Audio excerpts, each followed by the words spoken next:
সত্যি কথা বলতে আমি তো ক্রিকেট দেখা প্রায় মনে হয় বন্ধই করে দেবো। কেন?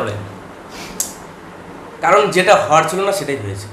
বিরাট কোহলি, হ্যাঁ, রোহিত শর্মা। হ্যাঁ, মানে সত্যি কথা বলতে ক্রিকেটের প্রতি যে ভালোবাসা, সেই ভালোবাসাটা তো এই দুটা মানুষ বলবো, প্লাস তার সাথে সাথে সব থেকে বড় বিষয় হচ্ছে বিরাট কোহলির কথা বলবো আমি।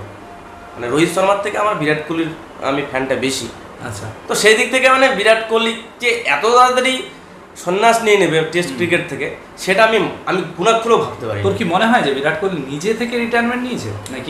আমার একদমই মনে হয় না, কারণ আমরা অনেক কিছু জানতে পারি না। কারণ ভেতরের যে খবরগুলো, সেই খবরগুলো সহজে আসে না।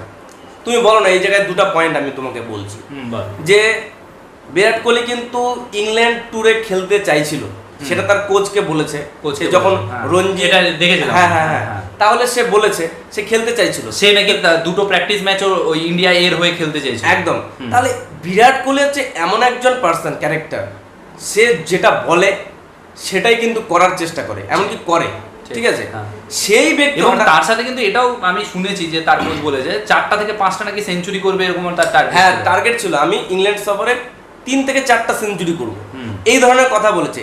সেই ব্যক্তি কি করে হঠাৎ করে রোহিত শর্মা রিটায়ারমেন্ট নেওয়ার পরপরই নিজের রিটায়ারমেন্ট ঘোষণা করে?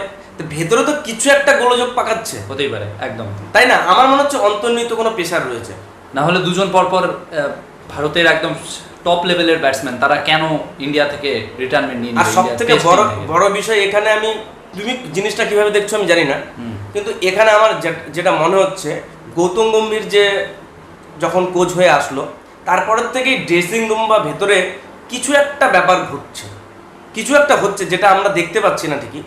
টেস্টে কিন্তু তেমন কোনো সাফল্য নেই। টেস্টে হোয়াইট ওয়াশ হয়েছে, ভাবতে হবে। গৌতম গম্ভীরের ইয়েতে, কোচিংয়ে টেস্টে হোয়াইট ওয়াশ হয়েছে, তারপর নিজের মাটিতে ইন্ডিয়া, তেমন কিন্তু সাফল্য নেই। তো সেই জায়গা থেকে কিন্তু ভাবতে হবে ভেতরে কিন্তু কিছু না কিছু একটা গোলযোগ সমস্যা চলছে সমস্যা চলছে। এবং বিরাট কোহলি, রোহিত শর্মার মতো প্লেয়ার যদি অন্য কোনো দলের হয়ে খেলতো, মাথায় তুলে তুমি আমাকে মনে করো না, তুমি আমাকে বলো না যে বিরাট কোহলির মতো প্লেয়ার এত ফিটনেস আছে, একটা তরুণ ক্রিকেটার 3-4 বছর খেলতে পারতো, 3-4 বছর কমপক্ষে খেলতে পারতো আরামসে। আর তার যে মাইন্ডসেট, সেই মাইন্ডসেটে কখনোই কিন্তু আমরা দেখতে পাইনি যে সে খেলা ছেড়ে দিবে, এরকম বিষয়। ঠিক আছে, একদম। তা সেই ব্যক্তি কি করে অবসরের ঘোষণা করতে পারে? নিশ্চয়ই প্রেশার আছে, কি নিশ্চয়ই রয়েছে।